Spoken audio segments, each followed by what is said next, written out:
Hello,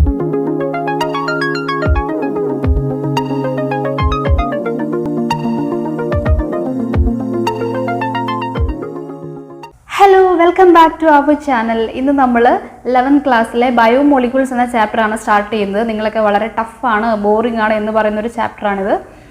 നിങ്ങൾക്ക് ടഫാണെന്ന് തോന്നാൻ കാരണം ഇതിൽ കെമിസ്ട്രിയുടെ ഒരു അതിപ്രസരം വരുന്നുണ്ട്. അപ്പോൾ കെമിസ്ട്രി നോർമലി ടഫായിട്ടുള്ള കുട്ടികളാണെങ്കിൽ ഈ ചാപ്റ്ററും ഭയങ്കര ബുദ്ധിമുട്ടായിരിക്കും. അല്ലാതെ ഇതത്ര ബുദ്ധിമുട്ടുള്ള ചാപ്റ്ററൊന്നും അല്ല കേട്ടോ. നിങ്ങൾ കുറച്ച് ടൈം സ്പെൻഡ് ചെയ്ത് ഇന്ന് പഠിക്കാൻ ശ്രമിച്ചാൽ മതി. ഓക്കെ, അപ്പോൾ ബയോമോളിക്യൂൾസ് എന്ന ചാപ്റ്ററിലേക്ക് നമ്മൾ പോവുകയാണ്. ബയോമോളിക്യൂൾസിലേക്ക് പോകുന്നതിന് മുന്നേ നമുക്ക് ബയോമോളിക്യൂൾസ് എന്ന് പറഞ്ഞാൽ എന്താണെന്ന് ആദ്യം മനസ്സിലാകണം അല്ലേ. അപ്പോൾ ബയോമോളിക്യൂൾസിനെ ഞാൻ രണ്ടായിട്ട് സ്പ്ലിറ്റ് ചെയ്താൽ, ബയോമോളിക്യൂൾസ് എന്ന വേർഡിനെ രണ്ടായിട്ട് സ്പ്ലിറ്റ് ചെയ്താൽ നമുക്ക് ബയോ എന്നും മോളിക്യൂൾസ് എന്നും കിട്ടും. അപ്പോൾ നമുക്ക് ബയോ എന്ന് പറഞ്ഞാൽ എന്താണെന്ന് അറിയാം അല്ലേ. മോളിക്യൂൾസ് നിങ്ങൾ കെമിസ്ട്രിയിൽ പഠിക്കുന്നുണ്ട്. അപ്പോൾ ബയോ എന്ന് പറഞ്ഞാൽ ലിവിങ് എന്നാണ് അർത്ഥം, ലൈഫായിട്ട് റിലേറ്റ് ചെയ്തിട്ടുള്ളതാണ്. അപ്പോൾ ബയോമോളിക്യൂൾസ് എന്താണ്? Biomolecules are the molecules present in the living system. ഒരു ലിവിങ് ഓർഗാനിസത്തിൽ കാണപ്പെടുന്ന മോളിക്യൂൾസിനെയാണ് നമ്മൾ ബയോമോളിക്യൂൾസ് എന്ന് പറയുന്നത്. അതായത് ജീവനുള്ള എല്ലാ ഓർഗാനിസത്തിലും കാണപ്പെടുന്ന ആ മോളിക്യൂൾസിനെ കുറിച്ചാണ് നമ്മൾ പഠിക്കുന്നത്. ഓക്കെ, ഇപ്പോൾ നിങ്ങളുടെ ടെക്സ്റ്റ് ബുക്കിൽ പറയുന്നുണ്ട് എർത്ത് ക്രസ്റ്റിനെ നമ്മൾ നോൺ ലിവിങ് മാറ്ററായിട്ടാണ് കണക്കാക്കുന്നത് അല്ലേ. എർത്ത് ക്രസ്റ്റിനെയും ഒരു ലിവിങ് ഓർഗാനിസത്തിനെയും കൂടെ കമ്പയർ ചെയ്ത് കഴിഞ്ഞാൽ ഈ എർത്ത് ക്രസ്റ്റിൽ കാണപ്പെടുന്ന എല്ലാ മോളിക്യൂൾസും എല്ലാ എലമെൻസും തന്നെ ഒരു ലിവിങ് ഓർഗാനിസത്തിൻ്റെ ബോഡിയിലും കാണപ്പെടുന്നുണ്ട്. നിങ്ങളുടെ ടെക്സ്റ്റ് ബുക്കിൽ കൊടുത്തിട്ടുണ്ട് elemental comparison in living and non living. അപ്പം നോൺ ലിവിങ്ങിനെ റെപ്രസെൻറ്റ് ചെയ്തിട്ട് എർത്ത് ക്രസ്റ്റ് ആണ് കൊടുത്തിട്ടുള്ളത്. ലിവിങ്ങിനെ റെപ്രസെൻറ്റ് ചെയ്ത് നമുക്ക് എന്ത് ഓർഗാനിസത്തെ വേണമെങ്കിലും എടുക്കാം കേട്ടോ. പ്ലാന്റ്സ് ആകാം, ആനിമൽസ് ആകാം. ഞാനിപ്പോൾ ഇവിടെ ഹ്യൂമൻ ബീങ്ങിനെയാണ് എടുത്തിട്ടുള്ളത്, ലിവിങ് ഓർഗാനിസത്തെ റെപ്രസെൻറ്റ് ചെയ്തിട്ട്. അപ്പോൾ ഈ എലമെൻ്റൽ കമ്പാരിസൺ നടത്തുമ്പോൾ എലമെൻറ്റ്സ് എന്ന് പറയുമ്പോൾ carbon, hydrogen, nitrogen, oxygen, sulphur, calcium, magnesium, potassium എന്നൊക്കെ പറഞ്ഞിട്ട് കുറേ എലമെൻറ്റ്സ് ഉണ്ടല്ലേ. ഇത് എർത്ത് ക്രസ്റ്റിൽ കാണപ്പെടുന്നുണ്ടെന്ന് നമുക്കറിയാം. ഇതേ എലമെൻറ്റ്സ് തന്നെ ഒരു ലിവിങ് ഓർഗാനിസത്തിൻ്റെ ബോഡിയിലും കാണപ്പെടുന്നുണ്ട് എന്നാണ് ഇതുകൊണ്ട് അർത്ഥമാക്കുന്നത്. അപ്പോൾ ഹ്യൂമൻ ബീയിങ്സിലും ഈ പറഞ്ഞ എലമെൻറ്റ്സ് ഒക്കെ ഉണ്ട് അല്ലേ. ഓക്സിജൻ ഉണ്ട്, കാർബൺ ഉണ്ട്, ഹൈഡ്രജൻ ഉണ്ട്, നൈട്രജൻ ഉണ്ട്, കാൽഷ്യം ഉണ്ട്, മഗ്നീഷ്യം ഉണ്ട്, പൊട്ടാഷ്യം ഉണ്ട്. ഈ പറഞ്ഞ എലമെൻറ്റ്സ് എല്ലാം ഉണ്ട്. ചിലപ്പോൾ വളരെ കുറഞ്ഞ എമൗണ്ടിലായിരിക്കും, എർത്ത് ക്രസ്റ്റിനെ വെച്ച് നോക്കുമ്പോൾ കുറഞ്ഞ എമൗണ്ടിലായിരിക്കും, അല്ലെങ്കിൽ വളരെ കൂടിയ എമൗണ്ടിലായിരിക്കും കാണപ്പെടുക. ഇപ്പോൾ ഫോർ എക്സാമ്പിൾ നമ്മളിപ്പോൾ സിലിക്കൺ ഇവിടെ നോക്കുകയാണെങ്കിൽ സിലിക്കണിൽ എർത്ത് ക്രസ്റ്റിൽ കാണപ്പെടുന്നത് 27.7 അല്ലേ. അത്ര എമൗണ്ടിലാണ് എർത്ത് ക്രസ്റ്റിൽ ഇത് കാണപ്പെടുന്നത്. പക്ഷേ ഹ്യൂമൻ ബോഡിയിലേക്ക് വരുമ്പോഴത്തേക്കും നെഗ്ലിജിബിൾ ആണ്, വളരെ ഇല്ല എന്നുള്ളൊരവസ്ഥയിലാണ് അല്ലേ. പിന്നെ നൈട്രജനെ നോക്ക്, നൈട്രജൻ ആണെങ്കിൽ എർത്ത് ക്രസ്റ്റിൽ വളരെ കുറവാണുള്ളത്, പക്ഷേ ഹ്യൂമൻ ബോഡിയിൽ 3.3 അത്ര എമൗണ്ടിലുണ്ട്. അപ്പോൾ ഈ പറഞ്ഞ സംഭവങ്ങളൊക്കെ കുറഞ്ഞ അളവിലോ കൂടിയ അളവിലോ ഒരു ലിവിങ് ഓർഗാനിസത്തിൻ്റെ ബോഡിയിൽ കാണപ്പെടുന്നുണ്ടല്ലേ. അപ്പോൾ ബയോമോളിക്യൂൾസിനെ നമുക്ക് രണ്ടായിട്ട് ഡിവൈഡ് ചെയ്യാം, ഓർഗാനിക് ആൻഡ് ഇൻഓർഗാനിക് മോളിക്യൂൾസ്. നിങ്ങൾ ഓർഗാനിക്കും ഇൻഓർഗാനിക്കും ഒക്കെ കെമിസ്ട്രിയിൽ പഠിക്കുന്നില്ലേ. കാർബൺ കണ്ടെയ്നിങ് മോളിക്യൂൾസിനാണ് നമ്മൾ ഓർഗാനിക് മോളിക്യൂൾസ് എന്ന് പറയുന്നത് അല്ലേ, അല്ലെങ്കിൽ അത് ഇൻഓർഗാനിക് മോളിക്യൂൾസ് ആണ്. ഓർഗാനിക് മോളിക്യൂൾസിന് കുറച്ച് എക്സാമ്പിൾസ് കൊടുത്തിട്ടുണ്ട്. കാർബോഹൈഡ്രേറ്റ്സ്, പ്രോട്ടീൻസ്, ഫാറ്റ്സ് അല്ലെങ്കിൽ lipids, amino acids, nucleic acids, polysaccharides, ഇവരൊക്കെയാണ് ഓർഗാനിക് മോളിക്യൂൾസിനകത്ത് വരുന്നത്, ഓൾ കാർബൺ കണ്ടെയ്നിങ് മോളിക്യൂൾസ്. അല്ലെങ്കിൽ ഇൻഓർഗാനിക് മോളിക്യൂൾസ് ആണെങ്കിലോ വാട്ടർ ഉണ്ട്, മിനറൽസ് ഉണ്ട്, ഇവരൊക്കെയാണ് ഇൻഓർഗാനിക് മോളിക്യൂൾസും. ഓക്കെ, അപ്പോൾ അതൊന്ന് പേര് ഓർത്ത് വെക്കുക. ഇനി വളരെ ഇമ്പോർട്ടൻ്റ് ആയിട്ടുള്ള മറ്റൊരു കാര്യമാണ് how to analyse chemical composition in living tissue. ഈ പറഞ്ഞ മോളിക്യൂൾസ് ഒക്കെ ഒരു ലിവിങ് ഓർഗാനിസത്തിൽ നമ്മൾ എങ്ങനെ അനലൈസ് ചെയ്യാം, ഈ പറഞ്ഞ മോളിക്യൂൾസിനെയൊക്കെ. Okay, how to analyse chemical composition in living tissue. അപ്പോൾ അതിന് വേണ്ടിയിട്ട് നമുക്കൊരു ലിവിങ് ടിഷ്യൂ വേണം അല്ലേ. നമുക്കൊരു ലിവിങ് ടിഷ്യൂ എടുക്കണം. അതിപ്പോൾ ഒരു പ്ലാന്റ് ടിഷ്യൂ ആയിരിക്കാം, അല്ലെങ്കിൽ അനിമൽ ടിഷ്യൂ ആയിരിക്കാം, ഏത് വേണമെങ്കിലും. ഇപ്പോൾ പ്ലാന്റ് ടിഷ്യൂ ആണെങ്കിൽ ഒരു വെജിറ്റബിൾ പാർട്ട് നമുക്ക് എടുക്കാം, അല്ലെങ്കിൽ അനിമൽ ടിഷ്യൂ നിങ്ങൾ ടെക്സ്റ്റ് ബുക്കിൽ കൊടുത്തിരിക്കുന്ന ലിവർ ടിഷ്യൂ എടുക്കാം. ഓക്കെ, സോ ഫസ്റ്റ് നമ്മളൊരു ലിവിങ് ടിഷ്യൂ എടുക്കുക. അതിപ്പോൾ പ്ലാന്റ് ടിഷ്യൂ ആയിരിക്കാം, അല്ലെങ്കിൽ ആനിമൽ ടിഷ്യൂ ആയിരിക്കാം. എന്നിട്ട് നമ്മൾ അതിനെ ഗ്രൈൻഡ് ഇൻ ട്രൈക്ലോറോ അസറ്റിക് ആസിഡിലിട്ട് ഗ്രൈൻഡ് ചെയ്യണം using a mortar and pestle. അപ്പോൾ ഇതാണ് മോട്ടാർ ആൻഡ് പെസിൽ. നമ്മൾ ഈ സോപ്പിൻ്റെയൊക്കെ പരസ്യത്തിൽ കാണത്തില്ലേ, ഇത്ര ആയുർവേദ മൂലികകളാൽ അരച്ച് കലക്കിയെടുത്ത സോപ്പാണിതെന്നും പറഞ്ഞു. അപ്പോൾ കാണിക്കുന്ന ഒരു ഉപകരണമാണിതല്ലേ ഈ മോട്ടാർ ആൻഡ് പെസിൽ എന്ന് പറയുന്നത്. അതിനകത്തിട്ട് നമ്മളിങ്ങനെ അരയ്ക്കുന്നത്. ഇതിപ്പോൾ കെമിസ്ട്രി ലാബിലും ബയോളജി ലാബിലും ഒക്കെ നമുക്ക് കാണാൻ പറ്റുന്ന ഒരു സംഗതിയാണ് ഈ മോട്ടാറും പെസിലും. അപ്പോൾ നമ്മൾ ഇതിനകത്തിട്ട് ഈ ടിഷ്യൂവിനെ ഗ്രൈൻഡ് ചെയ്യുന്നു. അപ്പോൾ അതിന് ഉപയോഗിക്കുന്ന മീഡിയം ഏതാണ്? Trichloro acetic acid. നീറ്റിനൊക്കെ പ്രിപ്പയർ ചെയ്യുന്ന കുട്ടികൾ മറന്നു പോകരുത്, ഇതിൻ്റെ പേര് ട്രൈക്ലോറോ അസറ്റിക് ആസിഡ്. അപ്പോൾ നമുക്ക് എന്ത് കിട്ടും? നമുക്കൊരു തിക്ക് സ്ലറി കിട്ടും, ഒരു തിക്ക് പേസ്റ്റാണ് കിട്ടുന്നത്. ഈ പേസ്റ്റിനെ നമ്മൾ ഇനി ഫിൽട്ടർ ചെയ്യണം, അതായത് strain using A cheese cloth or cotton cloth. ഒരു കോട്ടൺ ക്ലോത്തോ ചീസ് ക്ലോത്തോ വെച്ച് നമ്മൾ ഇതിനെ അരിച്ചെടുക്കുന്നു, ഈ പേസ്റ്റിനെ. അങ്ങനെ അരിച്ചെടുക്കുമ്പോൾ നമുക്ക് ഈ പറഞ്ഞ മോളിക്യൂൾസിനെയൊക്കെ അനലൈസ് ചെയ്യാനായിട്ട് പറ്റും. അപ്പോൾ അടുത്ത പിക്ചറിൽ നിങ്ങൾക്ക് കാണാൻ പറ്റും, ഇത് ഫിൽട്രേഷൻ പ്രോസസ്സാണ്. അപ്പോൾ നമ്മൾ ഈ പേസ്റ്റിനെ ഫിൽട്ടർ ചെയ്യുകയാണ്. അപ്പോൾ ഇവിടെ നമുക്ക് കോട്ടൺ ക്ലോത്തോ ചീസ് ക്ലോത്തോ വെച്ച് കൊടുക്കാം.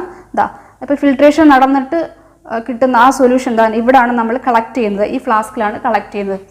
അപ്പോൾ അങ്ങനെ ഫിൽട്ടർ ചെയ്യുമ്പോൾ നമുക്ക് 2 പോർഷൻസ് ആണ് കിട്ടുന്നത്, അല്ലെങ്കിൽ 2 ഫ്രാക്ഷൻസ് ആണ് കിട്ടുന്നത്. ഒന്ന് ആസിഡ് സൊല്യൂബിൾ ഫ്രാക്ഷൻ, മറ്റത് ആസിഡ് ഇൻസൊല്യൂബിൾ ഫ്രാക്ഷൻ. രണ്ടും എന്താണെന്ന് നമുക്ക് നോക്കാം. ആസിഡ് സൊല്യൂബിൾ ഫ്രാക്ഷൻ അല്ലെങ്കിൽ ആസിഡ് സൊല്യൂബിൾ പൂൾ എന്ന് പറയുന്നത് ഫിൽട്രേറ്റ് ആണ്. ഫിൽട്ടർ ചെയ്ത് കിട്ടുന്ന ആ പോർഷനാണ്. അതെവിടെയാണ് കളക്ട് ചെയ്യുന്നത്? ഈ ടെസ്റ്റ് ട്യൂബിൽ അല്ലേ, അല്ലെങ്കിൽ ഈ കോണിക്കൽ ഫ്ലാസ്കിൽ. ഓക്കെ, ഇനി ആസിഡ് ഇൻസൊല്യൂബിൾ ഫ്രാക്ഷനോ? അത് ഫിൽട്ടർ ചെയ്യാതെ ഈ കോട്ടൺ ക്ലോത്തിലോ ചീസ് ക്ലോത്തിലോ ഒക്കെ സെറ്റിൽ ചെയ്യുന്ന സംഭവങ്ങൾ, അതിനാണ് നമ്മൾ ആസിഡ് ഇൻസൊല്യൂബിൾ ഫ്രാക്ഷൻ എന്ന് പറയുന്നത്. നമ്മൾ ട്രൈക്ലോറോ അസറ്റിക് ആസിഡിലല്ല അതിനെ ഗ്രൈൻഡ് ചെയ്ത്, അതിൽ സൊല്യൂബിൾ ആയിട്ടുള്ളതൊക്കെ ഈ ഫ്ലാസ്കിൽ കളക്ട് ചെയ്തു, അല്ലാത്തതൊക്കെ ഈ കോട്ടൺ ക്ലോത്തിലോ അല്ലെങ്കിൽ ചീസ് ക്ലോത്തിലോ സെറ്റിൽ ചെയ്തു. അപ്പോൾ അതിനെ നമ്മൾ ആസിഡ് ഇൻസൊല്യൂബിൾ ഫ്രാക്ഷൻ എന്ന് പറഞ്ഞു, അല്ലെങ്കിൽ നമ്മൾ അതിനെ റീടെൻഡേറ്റ് എന്ന് പറയും, റീടെൻഡ് ചെയ്യുന്നത്. ഓക്കെ, അപ്പോൾ അതിനെ നമ്മൾ റീടെൻഡേറ്റ് എന്ന് പറയും. ഓക്കെ, അപ്പോൾ 2 ഫ്രാക്ഷൻസ് ആണ് നമുക്ക് കിട്ടുന്നത്. ചുരുക്കി പറഞ്ഞാൽ ഫിൽട്രേറ്റ് ആൻഡ് റീടെൻഡേറ്റ്. ഫിൽട്രേറ്റ് ഈ ഫ്ലാസ്കിൽ കിട്ടുന്നത് അല്ലേ, ആസിഡ് സൊല്യൂബിൾ ഫ്രാക്ഷൻ ആണ്. റീടെൻഡേറ്റ് ആസിഡ് ഇൻസൊല്യൂബിൾ ഫ്രാക്ഷൻ ആണ്. ഓക്കെ, ഇനി ഈ റീടെൻഡേറ്റിനകത്ത് വരുന്നവരാണ് മാക്രോ ബയോ മോളിക്യൂൾസ്, ബിക്കോസ് അവരുടെ സൈസ് ലാർജ് ആണ്. അപ്പോൾ ലാർജർ സൈസ് ഉള്ള മോളിക്യൂൾസ് ആണ് ഈ റീടെൻഡേറ്റിനകത്ത് വരുന്നത്. ഇത് സ്മോളർ സൈസ്ഡ് മോളിക്യൂൾസ് ആണെങ്കിലോ അവർ ഫിൽട്രേറ്റിനകത്താണ് വരുന്നത് അല്ലേ, കാരണം അവർക്ക് ആ ചീസ് ക്ലോത്തിൽ കൂടെ ഫിൽട്ടർ ചെയ്ത് പോകാനായിട്ട് പറ്റും. അപ്പോൾ മാക്രോ ബയോമോളിക്യൂൾസ് ആണ് റീടെൻഡേറ്റിനകത്ത് വരുന്നത്. ഫിൽട്രേറ്റിനകത്ത് വരുന്നതോ മൈക്രോ ബയോമോളിക്യൂൾസ്. അപ്പോൾ macro biomolecules and micro biomolecules. Got it. അപ്പോൾ മാക്രോ ബയോമോളിക്യൂൾസ് ആണെങ്കിൽ അവരുടെ മോളിക്കുലർ വെയിറ്റ് 1000 ഡാൾട്ടനിലോ അതിന് മുകളിലൊക്കെ ആയിരിക്കും, മോർ ദാൻ 1000 ഡാൾട്ടനോ ഒക്കെ ആയിരിക്കും. So molecular weight will be more than 1000 Dalton. Micro biomolecules ആണെങ്കിൽ അവരുടെ മോളിക്കുലർ വെയിറ്റ് ഒരു 18 to 800 ഡാൾട്ടനിലായിരിക്കും. അത് 1000 ഡാൾട്ടനിലും കുറവായിരിക്കും മൈക്രോ ബയോമോളിക്യൂൾസിൻ്റെ സൈസ്. അതുകൊണ്ടാണ് അവരതിൽ ഈ കോട്ടൺ ക്ലോത്തിൽ കൂടെ ഫിൽട്ടർ ചെയ്ത് പോയത്. ഓക്കെ, അപ്പോൾ ബേസ്ഡ് അപ്പോൺ മോളിക്കുലർ സൈസ് ഈ ഫിൽട്രേഷൻ നടന്നല്ലേ. ഓക്കെ, അപ്പോൾ മാക്രോ ബയോമോളിക്യൂൾസ് നമുക്ക് നോക്കാം. അവരുടെ മോളിക്കുലർ വെയിറ്റ് മോർ ദാൻ 1000 ഡാൾട്ടനാണെന്ന് പറഞ്ഞു. അതിന് എക്സാമ്പിൾസ് ആണ് കൊടുത്തിരിക്കുന്നത്: proteins, nucleic acids, polysaccharides, lipids. Okay, വളരെ ഈസി ആയിട്ട് ഓർത്തിരിക്കാൻ പറ്റും. പ്രോട്ടീൻസ് ഉണ്ട്, പോളിസാക്രൈഡ്സ് കാർബോഹൈഡ്രേറ്റ്സ് അല്ലേ, proteins, polysaccharides, lipids and nucleic acids.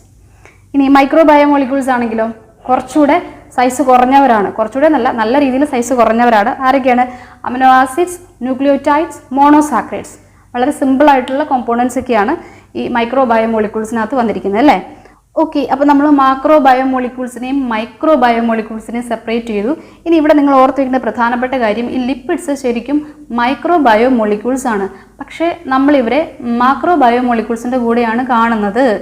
അപ്പോൾ ലിപ്പിഡ്സ് എന്താണ്? മൈക്രോ ബയോമോളിക്യൂൾസ് ആണ്. അവരുടെ സൈസ് 1000 ഡാൾട്ടനിലും കുറവാണ്. 18 to 800 ഡാൾട്ടനില്ലേ, ആ ഒരു റേഞ്ചിലാണ് ഇവർ വരുന്നത്. പക്ഷേ ഇവരെ നമുക്ക് കാണാൻ പറ്റുന്നത് മാക്രോ മോളിക്യൂൾസിൻ്റെ കൂടെയാണ്. കാരണം എന്താണെന്ന് വെച്ചാൽ ലിപ്പിഡ്സ് നമ്മുടെ സെൽ മെംബ്രെയിൻസും ഒക്കെ ആയിട്ട് ഇൻകോപ്പറേറ്റ് ചെയ്തിട്ടായിരിക്കും കാണുക.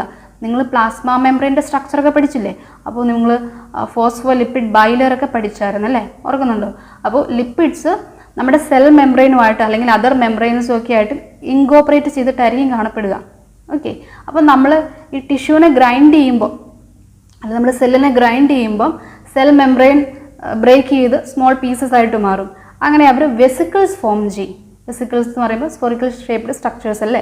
അപ്പോൾ അങ്ങനെ അവർ വെസിക്കിൾസ് ഫോം ചെയ്യും. ആ വെസിക്കിൾസ് ലാർജർ സൈസ്ഡ് ആണ് and also they are insoluble in water. Okay, അപ്പോൾ ലാർജർ സൈസിൽ വെസിക്കിൾസ് ഫോം ചെയ്യുന്നതിനാൽ ഈ കോട്ടൺ ക്ലോത്തിൽ കൂടെ ലിപ്പിഡ്സിന് ഫിൽട്ടർ ചെയ്ത് പോകാനായിട്ട് പറ്റത്തില്ല. അവർ മാക്രോ ബയോമോളിക്കുലർ ഫ്രാക്ഷനിലാണ് കാണപ്പെടുന്നത്. മനസ്സിലായോ? അപ്പോൾ എന്തുകൊണ്ടാണ് ലിപ്പിഡ്സ് മാക്രോ ബയോമോളിക്യൂൾസിൻ്റെ കൂടെ കാണപ്പെടുന്നത് എന്ന് ചോദിച്ചാൽ നിങ്ങൾ എന്ത് പറയും? ലിപ്പിഡ്സ് സെൽ മെംബ്രെയിനുമായിട്ട് ഇൻകോപ്പറേറ്റ് ചെയ്തിട്ടായിരിക്കും കാണപ്പെടുക. അപ്പോൾ അതുകൊണ്ട് നമ്മൾ സെല്ലിനെ ഗ്രൈൻഡ് ചെയ്യുമ്പോൾ സെൽ മെംബ്രെയിൻ ബ്രേക്ക് ചെയ്തിട്ട് വെസിക്കിൾസ് ഫോം ചെയ്യും അല്ലേ, ലിപ്പിഡ്സ് വെസിക്കിൾസ് ആയിട്ട് മാറുന്നു.